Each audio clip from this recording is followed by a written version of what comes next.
এখানে বিক্ষোভ করছে, আন্দোলন করছে।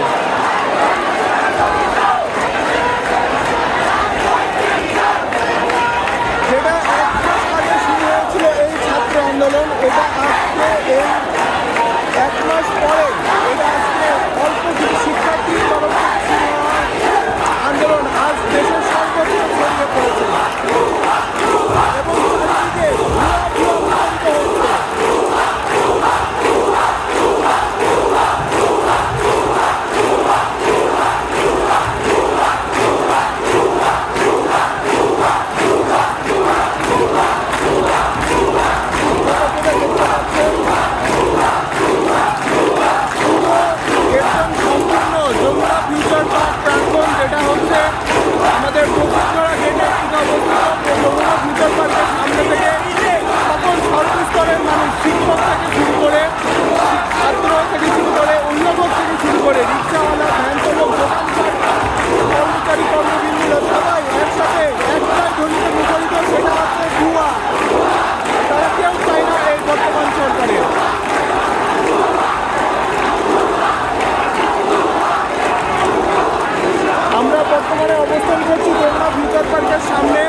আজকের সারাদিনের ছাত্র আন্দোলনের যে বিক্ষোভ, যেটা কোটা আন্দোলন থেকে শুরু হয়েছিল, এটা আজকে পরিণত হয়েছে ছাত্র আন্দোলনে।